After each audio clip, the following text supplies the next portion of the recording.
Good afternoon, everyone. Welcome back to the Eye of the Storm. I am Laser Weiss, and let's dive in.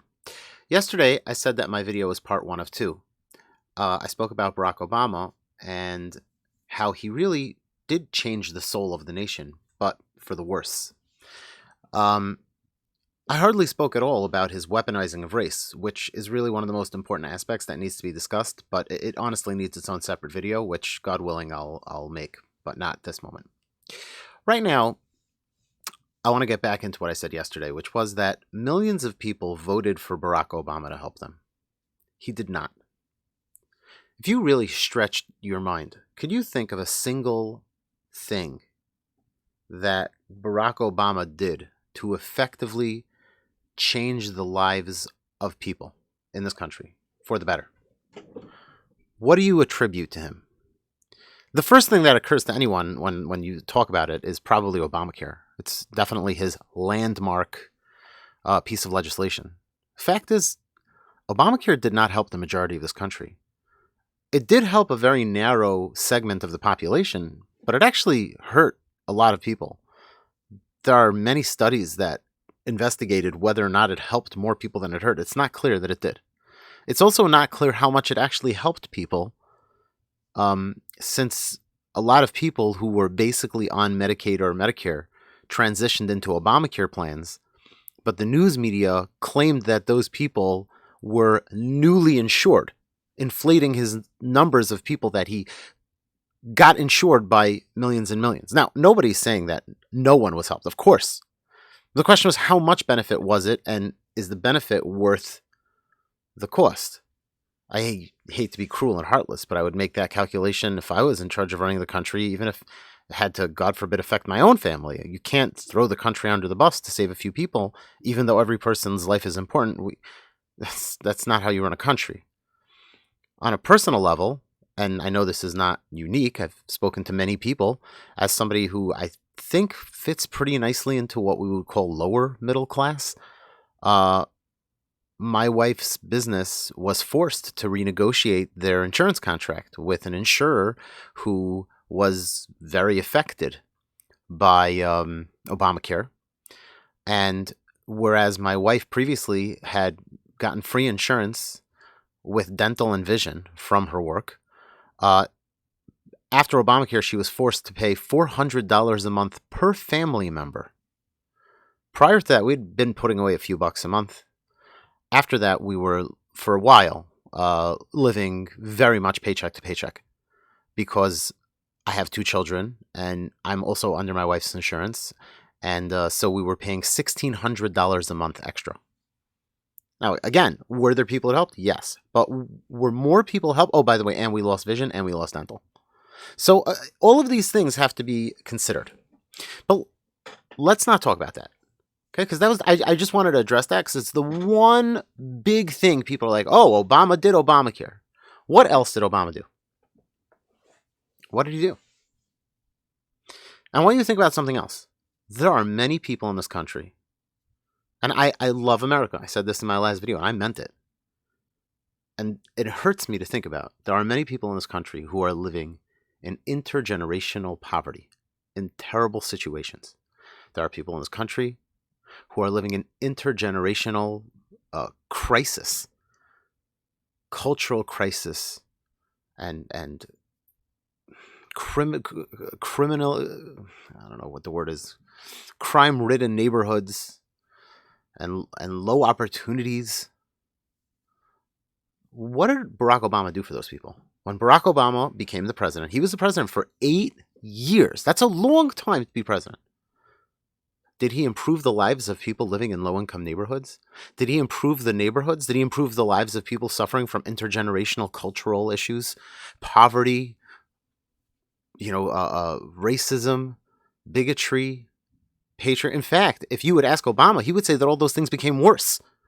There is not a single metric that people judge American problems by that got better under Obama. Not one. In fact, today, none of the people who were pro-Obamacare think Obamacare actually solved the problem. All of those people will just say Obamacare was a step. A step? Doesn't even seem like a step. It's a step, if you compare, like, the problem that they claim exists would be like a cliff. And it's like we took a step stool and put it next to the cliff, and then we walked up the step stool. We took a step. And so now they're saying we have to just jump onto the top of the cliff, which would be Medicare for all. Again, that's their perception. My perception would be that was jumping off the cliff. But what problems did he solve? In what way could you look at society today and say, society today is absolutely better in aspect X because of Obama? Not only is there not any, I think everything is worse. And Obama would be the first person to tell you that, ironically. People today who look to him, again, this is really about Joe Biden. I'm just setting this up. People would look to Obama, who said Obama was the greatest thing that ever happened to America. We didn't deserve Obama. If you think I'm joking, just like look at fawning comments about Obama on any of his tweets. And people are like, we never deserved you, Obama. You were a gift. Oh? Well, he was president for 8 years, so why is everything worse? Everything. Right? And the notion that, like, oh, well, it's because of all the Trumpies. All those Trumpies, I don't know all of them, but a heck of a lot of people voted for Obama. Remember how I told you in 2008 I kind of believed in him a little? I didn't vote for him, but I was like, maybe he's the real deal. You know who else believed in him? Who else thought that maybe he was the real deal? Tons of people. He won a massive election win. He didn't win. It wasn't a small win. He won a big win in 2008. A lot of those people who you're looking at are like, they're the trumpets, Trumpies, MAGA cultists. Those people voted for a black guy. And they believed in him. There was a tremendous sense of enthusiasm for Barack Obama's first term. Huge wave of hope there was in America. I remember it. It was everywhere. So why didn't it come to fruition? We had this with this angel among men, Barack Obama, and he's going to change. Why 8 years? But everything's worse. So there's this crazy dichotomy going on that something is being played with in people's minds. Fast forward, Trump, the media, again, who cares how you want to spin it? Now we're back at a point where millions of Americans, again, they wanted to vote for hope. They wanted to vote for change. There are people, even though there are studies that show that happens to be something like 58% of people who voted for Joe Biden were actually voting against Trump. Fascinating. You can Google it. It's a fascinating study that was published by the AP, I think. Even though that is true, who cares? Even if it was only 42, that's millions and millions and tens of millions of people. Tens of millions of people said, Joe Biden, we need our lives to get better. Please help us. And the media, by the way, is echoing that sentiment. That's why you have tweets like this. Okay? This is an award-winning filmmaker, okay? What does he have to say? I'm just highlighting what you could read. Go look at this tweet. It's one of Joe's most popular tweets. All right, calling for unity. And this is the kind of responses you get. Raise your hand if you think Biden is the kind of medicine America needs right now. These are the people who are looking at Joe Biden of, thank God, he's going to help us. Someone is going to help us. Right? Look at Michael Moore's interview where he spoke with I think it was Stephen Colbert, Stephen Colbert, where he spoke about Joe Biden and how Joe Biden was the best of us. How Joe Biden was a truly great Christian. And how America was going to have someone who put honesty, integrity, and dignity before everything. These people, again, I'm not saying more. I'm saying there are tens of millions of people in America who genuinely are looking to Joe Biden. And they're saying, Joe, please, we need change. We need real change in this country. And it hurts me to make this video. But I'm going to tell you something. I'm not going to sugarcoat it. You got played. You did. You got played. The same way you got played by Barack Obama, who is a selfish celebrity who cared only about himself. And who cared about the clicks and the likes, and who let the soft corruption that brings down empires and civilizations flourish behind his back, while people were making all kinds of international trade deals, shipping jobs overseas. helping restructure the American economy in ways that were good for billionaires and bad for everyone else. All of that stuff that was going on behind Obama's back, while the main thing that he was concerned about was making sure that he was a popular cultural icon, all of that is exactly the same type of politics that Joe Biden believes in. I want you to listen to something.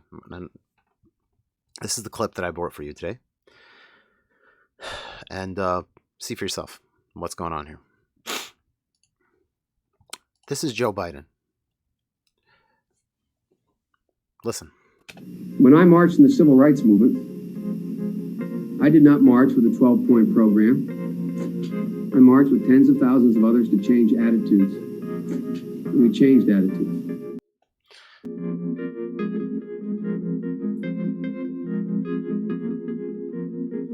When I was 17 years old, like many of you, I participated in sit-ins to desegregate the restaurants and movie houses of Wilmington, Delaware. I came out of the civil rights movement. I was one of those guys that sat in and marched and all that stuff. This is not now. This is not during this is back in 1987. Joe Biden ran for president 3 times. His party forced him. This was so toxic that his party ended up forcing him to drop out of the presidential race. But let's go on. I want to see this, and we're going to talk about it. During the 60s, I was, in fact, very concerned about the civil rights movement. I was not an activist. This is him disavowing what he said. If anything, just like one point we have to clarify. Do you see the soullessness, the sickening, spineless gutlessness of politicians? Instead of saying, I'm sorry, I shouldn't have done that. I got caught up in my own enthusiasm. Even to say something that maybe we could convince ourselves had some rationality behind it. We know that people delude themselves sometimes. You convince yourself, you're so sure, you feel something is so real, you almost convince yourself that, like, no, it really happened. He could have said that. I would have, I don't know if I would have believed it, but I would have understood. Could have said something like, I've learned so much about it, and I thought I was there for a minute. I don't know. Either way, you could have just said, you should have said, I'm sorry, I should never have said that. Nope. This is him apologizing. This is how he apologizes. I really thought about it a lot. Where's the apology? And I lied? Nope. Instead, he swivels to, I worked at an all-black swimming pool. What does that have to do with the fact that you lied? What is it? Where's the apology here? I worked at an all-black swimming pool in the east side of Wilmington, Delaware. I was involved. I was involved in what they were thinking, what they were feeling. I never lied. I didn't lie. It was just, what would we call that? Oh, yeah, I remember the media was making fun of alternative facts. Oh, they only make fun of it when it's Trump. What is he doing here? You think Trump was the first person who came up with this? This is what professional, experienced politicians do. They make up alternate facts. In Joe Biden's mind, I didn't lie. I just said something that didn't reflect your truth, your experience. Like, here, the expression, you always wonder you think it comes, culture and politics sometimes run twin to each other. And this is one of those situations. This is Joe Biden saying, this was my truth. But I know that it didn't reflect the reality of so many people in this country, the truth of the lived experience of so many people in this country. And so I'm not going to apologize. I'm not even going to say or address that directly. Instead, I'll just say, it wasn't that I was, in fact, sitting in a protest, but I was actively involved in thinking. This is Joe Biden. This is the person that people are placing their hope in. I was involved, but I was not out marching. I was not down in Selma. I was not anywhere else. I was a suburbanite kid who got a dose of exposure to what was happening to black Americans when I'm in my own city. So, in what way were you involved? What is even happening here? Again, let's go back. Well, you have to focus. We have to get this clear. Listen to the words he says. We gloss it over and say, oh no, well, what about at the end when he said? Listen to what he said. if there's part of it that's insane, then the fact that there might be some part of it that's less insane, we need to understand why would somebody say the insane part? Right? Marching, feeling involved in what I was involved. I was involved. I was involved. He's talking about him and civil rights. I was involved. I was involved in what they were thinking, what they were feeling. I was involved, but I was not out marching. How can a human being talk like this? The answer is if you have absolutely no regard for truth or even the idea of truth. Truth is not a thing that has any importance or relevance to you or to your life. Your goal has importance. And in his case, his goal was to be a successful politician, to have a successful political career. That goal required him to tell people that he was involved in activism of this type. Turns out he wasn't. So now he has to create an alternate set of facts to justify his political ambitions because the truth is not what's important. You have to understand this. It's a psychosis. It's like a psychotic reality. But we just let it go. Or alternatively, somebody will be like, well, what do you mean? He admitted he wasn't marching. Okay, you know what? Right now, I'm involved in marching in the 1987 civil rights movement or whenever the 1960s. Right now, I wasn't even alive in the 1960s, but I'm involved in thinking deeply about it. I'm basically a civil rights activist from the 1960s. Because of the way I'm thinking deeply about how involved what is this? It's psychotic. It's alternate facts. For some reason, we only take crazy issues with it when it's, Donald Trump apparently, or someone else that we don't like. I was not down in Selma. I was not anywhere else. I was a subversion of what was happening.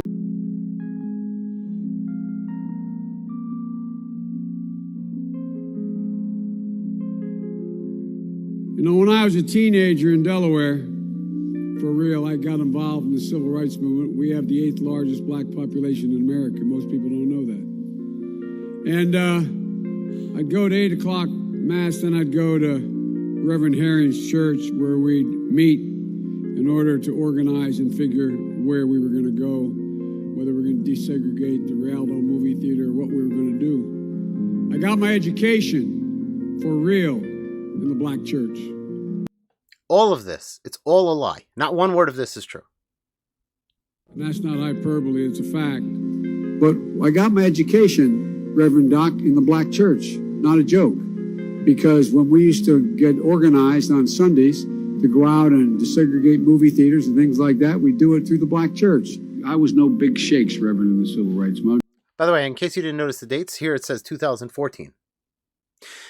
That means, by the way, there are other occasions, but these are just the ones I have in this video that came up in this video I found. At least 3 times that we have on video, but I think it's more like 5. At different time periods in his life. He went out and he would talk and he would say these lies. These things were out of control, total lies, with no backing in reality. And he got caught. There were 2 times, I forget, one was in 87 and there was another time, which one I forget, where he had to come out and say, yes, that wasn't true. It never really happened. Just a kid. And then he did it again. I got involved in desegregated movie theaters and helping, you may remember Reverend Moyer in Delaware and Herman Holloway organize voter registration drives, coming out of black churches on Sundays, figuring how we were going to move. In October, I was invited to the National Civil Rights Museum in Memphis to receive the Freedom Award. A thing when I sat in black churches in the east side of Wilmington getting ready to, and by the way, next to 2 Jewish rabbis, getting ready to go out and desegregate movie theaters in Delaware. I never ever thought in my life I would be worthy of, and I'm still not sure I'm worthy of it. All of it is a lie. It's a lie. It's a lie. Now, I want you to really consider something for a moment. I mean, how much of a psycho do you have to be to do this? How crazy is this? This man went in public and he lied about one of the most critical and important events to ever happen in this country, especially for black people, but not only for black people. In general, this is one of the most important things in the history of this country. The civil rights movement. The actual systematic, and justifiably outrage-inducing discrimination against black people who make up somewhere in the area of 20% of this country. That's a lot. And they were not being treated properly and appropriately. We're talking about a seminal moment in the United States. It's a history-defining moment in which, frankly, good did triumph in the end. And this man is coming along and saying, I deserve some of this credit. And it's a lie. That's insane. First of all, it's insane that he would do it. We're not talking about saying that, when I was a kid, I was the hero of my little league team because one time I had to dive and save a girl's life by taking a baseball to the face. Like, nobody knows about the story, and it's whatever. He's giving a little credit. He's talking about a national stage. He's saying, I was in black churches with black reverends who I'm going to name, sitting in specific theaters on specific dates. What? And then it turns out it's all a lie.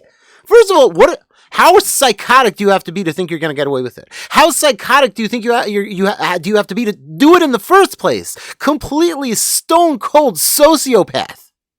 Would you do that? Ask yourself that question. Would you get up in front of a camera and say, one of the proudest moments of my life was when I stood next to Dr. Martin Luther King. And he turned to me and he said, we could not have done this without you. And turns out it's not true. It never happened. Would you do that? And imagine if you met somebody who said, back when sitting with the blacks in a theater was considered one of the most radical and revolutionary things to do, I did it. That's the kind of person I am. You're like, wow, really? Yep. And not only that, but I used to go to black churches for Sunday service just to show my solidarity with that community. I knew that it wouldn't win me any friends, but I did it because it was the right thing. You're like, wow, really? Yeah. And somebody's like, yeah, that was a lie. He never did it. And your whole image of the person was like, what? You lied about that? How sick? That is sick and disgusting, right? I would think that. I'm a Jew, right? There are many incredibly important moments in Jewish history. You can imagine if somebody would stand up and he would be like, the Jewish community, I want you to know how much the Jewish community means to me. I went behind enemy lines with my army battalion in World War II to rescue Jews who were being sent to concentration camps. We defied orders to go behind enemy lines and stop a trainload of Jews that was being shipped to a death camp. I did that. Because I knew what was right and wrong. You'd be like, whoa, this guy's incredible. Right? And then the army would come out and be like, yeah, actually, this person never served at that time in the army. It's not. What? You got up in front of us and you invoked the Holocaust, one of the most terrible moments in modern Jewish history. And you claimed that we should look at you a certain way based on your behavior. And you were lying the whole time. It was just a lie. What is wrong with you? How crazy do you have to be? And also, not, by the way, and an easily disproven lie. And then imagine your response is the following. You're like, well, it's true. I didn't actually serve in the army or go behind enemy lines, but I dreamed about it. I used to fantasize about doing it. And at night, sometimes I would take out my toy soldiers and I would make pretend that I was going behind enemy lines with my toy soldiers. And I'm fairly certain that kind of involvement means that I deserve to feel like I was involved. I was involved in my heart. Me and my toy soldiers, and my toy soldiers, by the way, who deserve medals of honor for their heroic deeds in saving the Jews. What? What? And then you come back and you do it again? And then you come back and you do it again? And by the way, how shameful is the press and the media in our country that they don't cover this honestly. In this way. In this exact way. I shouldn't be the one doing this. Jake Tapper and Wolf Blitzer. And every famous, well-known, highly accountable reporter in the news industry, they should all be doing this exact segment. And they should have been doing this exact segment for the last year straight. So that people know that Joe Biden is a sociopathic, crazy person. And he doesn't give a damn about you. You think this guy is going to help you and change your life for the better in a meaningful way? I mean, I hate to ask this, but if you know somebody who really thinks that about Joe Biden, I would appreciate if you would send them this video and ask him to leave me a comment. I want to understand how you can see a person who's this much of a sociopathic liar, who is willing to take an event of this magnitude and this importance in the hearts and the minds and the souls of 20% of this nation. By the way, more. For 20%, it was possibly the most important thing after the Civil War that ever happened. And for the rest of the nation, it's extremely important. I bet you could easily find another 10 to 20% of people who would say that the civil rights movement in the 60s was one of the most important things to ever happen in recent American history. For sure. After the Revolutionary War and Civil War. Of course. And for those people as well, he trashed it. And yet you walk around and you're looking, so people are like, Joe Biden is the panacea to our ills, to our wounds. He's the balm that will soothe us. No, he won't. He doesn't care about you. He couldn't care less. And this is just one example, but I have to do these deep dives because you have to break things down. You really have to break things down and see the deep level of truth in what's going on. No one normal could do this. No one. If you think you're normal, ask yourself, could you do this? Then find someone else normal and say, could you stand up? Think about some tragedy that is of a magnitude that's difficult to imagine. And ask someone, would you just go and lie about, like think about, for a second, think about Sandy Hook. Imagine somebody who would come to the parents of Sandy Hook and say, listen, you know, what happened in Sandy Hook was your children and the shooter,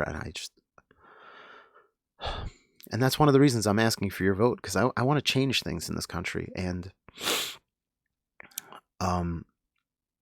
you know, I was there at Sandy Hook and trying to save kids' lives, and I was watching them get gunned down was one of the hardest things that ever happened. Oh, he wasn't. Turns out he wasn't there. The next thing he was like, oh, actually, it turns out that he was never there. He was not actually at Sandy. I was involved. I was What? Do you think the parents of the Sandy Hook children would ever forgive that person? Oh, maybe they would if the media spent years and years and years telling them that actually that whole thing about that whatever, don't worry about that. Anybody who brings that up, it's because they're racists and because they're alt-right Nazi sympathizers. What? And that's why they're bringing it up, and it's all disingenuous to talk about what? I also, by the way, if you're a black person, I say this with great respect, please drop a comment. How did Joe Biden win the black vote? I don't mean a percentage. I mean any. The only thing, maybe I could have understood if like a 5% or 10% of black people in this country voted for Joe Biden. I'm not saying they should have voted for Trump, by the way. I mean, I do think they should have, but that's a different story. Just stay home and don't vote. How do you go out and vote for a guy who did this?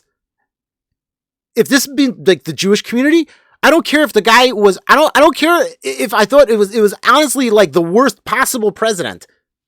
I don't know if I could motivate myself to vote for, like if that story I said about the Holocaust, that like made up thing I said about the Holocaust, if a guy did that and then he wanted my vote and he was running against like, I don't know, an actual communist, I'm not sure I could bring myself to vote for him. And if I could, you better believe I would literally tell everybody how nauseated I was. But that was not the sentiment of the black community, and I don't understand it. There's one little more thing I want to just show you. You know, everybody's talking about how Joe Biden he's concerned about the little man. Every single thing we've seen from Joe Biden since he got elected is a total lack of concern for the little man. Joe Biden has been having lobbyists be involved in his cabinet picks from day one. He made this whole thing about how he's not going to let lobbyists into his transition team, and then it turns out that the people running his transition team came to him. They're like, "Oh, these lobbyists want to work for us." So he said no, and he's like, "No, give them a waiver." How many? 1, 2, 3, 4. It's up to 40 now. He just keeps granting them access and permission. These major people who have they don't care about the little man at all. These people are concerned with multi-billion-dollar multinational contracts with giant corporations whose main concern is cheap labor, cheap foreign trade deals. They couldn't care less about the little guy. And these are the people who are basically at this point almost running the transition team. You read inside reports from people who are willing to, do a little inside baseball, and these people will tell you that they're incredibly frustrated. Anybody who has like meaningful, truthful heart in this is willing to tell you how incredibly frustrated they are because Joe Biden isn't listening to them. He's listening to the lobbyists and the oligarchs who are clumping up his party right now. This is one Wall Street Journal article about this. At least 40 people serving on President-elect Joe Biden's transition team are or were once registered lobbyists, according to an analysis. I mean, there's tons you just Google it. There's tons of newspaper reports. They have sought to limit the influence of lobbyists in setting up the new administrations, blah, blah, blah, blah, blah. But then it turns out that tons and tons of them. Among the biggest ones are Andrea Delgado, who is currently registered as a lobbyist for United Farm Workers. She's probably actually going to be in the administration also. Josh Nasser, registered lobbyist. Lakita Honeysucker, registered lobbyist. Scott Frey, registered lobbyist. And this is, of course, besides for the fact that who's going to be in his actual cabinet serving. We're talking about people like Ron Klain, Steve Ricchetti, and now they have Tony Blinken. If you voted for Joe Biden because you wanted him to fix the problems that are plaguing your life, real problems, you might have real problems, you got played. And it hurts me to say that. We're going to end off with one thing. I want to this video is just astonishing. I know I pick on Crystal and Sagar all the time. It's because they deserve it. As I've said, they are the anti-establishment establishment. They basically act as shills and like, oh, we're against the establishment. But then they'll turn around and they'll say that you have to vote for the establishment. We just have no choice. Then they'll complain bitterly about the establishment while essentially driving you into the arms of the establishment. It's an insane grift, honestly. But let's forget about them because they don't matter. But let's just check out this interview that they did with somebody who is like an official representative of the Democratic Party, and listen to what this guy has to say. White House Chief of Staff Ron Klain says President-elect Biden will officially announce more of his cabinet picks this week ahead of the Thanksgiving holiday. Here to discuss some of those prospects are Democratic strategist Michael Sarah Hopkins and White House correspondent for Real Clear Politics, Phil Weidman. Great. Okay, so this is not, just to be clear, this is not a Republican and a Democrat. This is a Democratic strategist who is an official representative of that party, and a White House reporter, like a correspondent of a reporting agency. Someone who has so this is not like a balanced panel in any case, but let's just forget about that for a second. You'll see how off the rails this goes. To see both of you guys. Good to see you, gents. So, Michael, the big name that it looks like is going to be Secretary of State is Tony Blinken, a longtime advisor to Joe Biden, very well known in this town. He was his top advisor when he was chair of the Senate Foreign Relations Committee, for example. What do you think that this pick says about the way that Joe Biden is approaching this administration? Look, I think Biden. What a softball question, by the way. Can you imagine asking if there is no possibility they would ever ask a question in that tone of voice if this was an actual Republican on the show and they were hiring Tony Blinken? The question would be, how can you justify hiring someone who is well known to be very fluent in the back channels of corruption, somebody who is like the swamp that we talk about, the kind of soft corruption negotiations? He represents that. How could you hire him? But instead they're like, oh, what do you make of the So people will say, well, it's because they want to get people on their show. Otherwise, how could they get people on their show? Really? You go watch Jimmy Dore interview Ro Khanna. And by the way, maybe you're right. Jimmy Dore can't get a lot of people on his show because he's honest. I don't agree with him, but he's honest. And maybe that's why he can't get. Guess what? So what? That's the world we live in? What can we expect? They have to sell their souls. Otherwise, they won't get people on their show. Well, I guess in that case, you get the media you deserve. If that's how you really think. Administration is looking to get the job done without causing a lot of waves. We spent the last 4 years constantly chasing headlines and reacting to Twitter. And so I think what Joe Biden is going to do is have a boring presidency. The presidency has spent the last 4 years chasing headlines. No, the presidency hasn't. The presidency got a lot done. Tons of regulations were repealed. Tons of judges were installed. There were actually a lot of policy changes made. It wasn't the presidency that was doing that. That was you. So when you say Joe Biden looks to have a boring presidency, the only way Joe Biden can have a boring presidency is if you do that. That's not up to Joe Biden. He doesn't have the power to make his presidency boring. Right? You can make his presidency boring. He can't. All right. Let's see what he has to say. Trouble for saying that in 2016 with my former boss, John Delaney, but I think it's true. I think Joe Biden is looking to be boring and allow people to go back to Thanksgiving and have dinner and go back to Christmas without punching family members. Were people not allowed to go to Thanksgiving? Again, that was you. You told people you have to punch your relatives. Maybe not literally, but it was in there. You can go watch my videos about narrative framing. You were the ones who made people feel that way. You were the ones who made people feel like the country was falling apart. As I've said in previous videos, they said the country was a flaming hellscape. It's not. Just look outside. It's fine. I mean, yes, there's a pandemic, but the country's not falling apart. Society is not dissolving. But there are people who think it is. But that's because you told them that. So why weren't people concerned with all the corruption and scandals that were going on during the Obama years? Tons and tons of them. There's books written about it. It's because you told them there's nothing happening. So it's you who are doing this. Everybody could have gone back to Thanksgiving and just not got into it with Uncle Ronald or cousin John or Deborah or whatever. Like I was like, they could just sit there and be like, "Yo, what's up? How's the weather? It's so nice to see you guys." You were the ones who told them they can't do that because they're Nazis. They're sitting with Nazis. So now you're just going to say to them, "Guys, Joe Biden won. It's fine. Just don't worry about it. Sit at Thanksgiving and smile at your relatives, safe and secure in the knowledge that Donald Trump's not in the White House and everything's going to be boring." That's you. But that's not the part of the video I want to get to. So I'm just sorry. I lose control of myself. And just get back to the business of actually governing. It's like that. Yeah. I mean, that's a real back to brunch kind of vibe that you're putting out there, right? That is the harshest thing she's going to say. That's a real back to brunch kind of vibe, right? Because now she's with the establishment, so she can't challenge them to their face too much. That's the Crystal way. When she doesn't have an establishment hack on, then she'll say the harshest things, but she won't say it to their face. But she's right. This is what Jimmy Dore actually calls the brunch class. So basically, it's an appeal to the rich white liberals whose main concern in life was, can I go back to ignoring politics because the TV box tells me that everything is okay and I'm a good person because I voted for Joe Biden. Absolutely. Yeah, but that's part of the issue, right, Phil? Like, I just want you to see that response again. This is really why I wanted this whole video here. All right? Out there, right? Absolutely. You see that laugh? I'm going to make this big for you. And just get back to the business of actually governing. It's like that. Yeah. I mean, that's a real back to brunch kind of vibe that you're putting out there, right? Absolutely. Absolutely. Are you living in a ghetto with intergenerational poverty? Don't worry, Joe Biden is going to go back to the boring presidency. It's going to be boring. You could go back to Thanksgiving and brunch.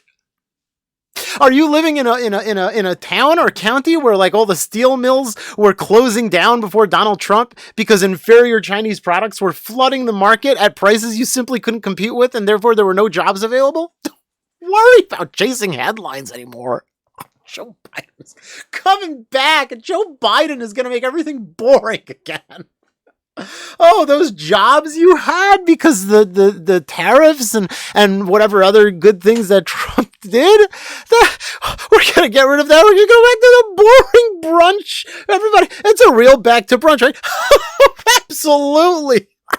Are you kidding? Oh, I couldn't think of anything better. Oh, Are you one of the many black people in this country who was enjoying the historic economic upswing? One of the many minorities, many of you, Latino, Jewish, everybody, Asian, every single person in America who was enjoying the massive economic upswing that Barack Obama literally, not figuratively, but literally said was impossible, would never happen in America. Were you one of those people who were enjoying that during the Trump era? Don't worry. Joe Biden is going to make everything boring again.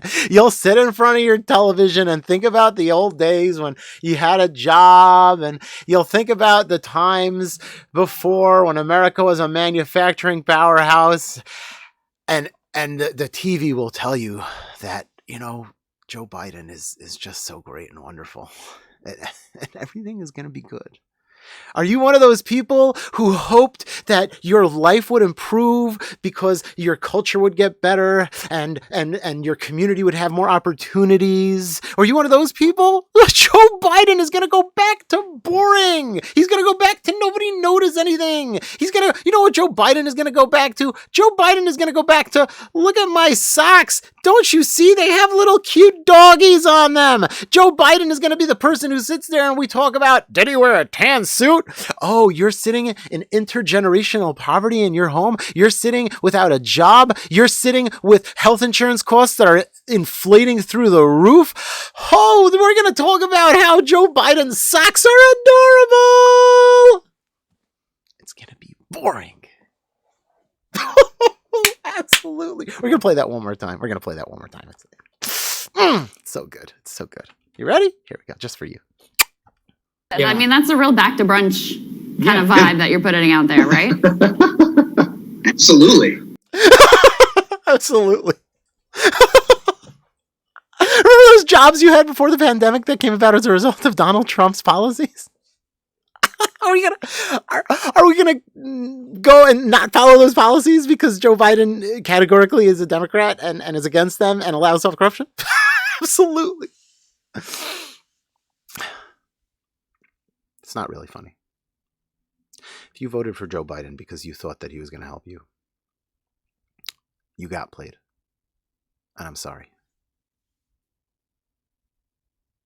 And I really am, actually. I feel bad. It's not a joke. I'm sorry.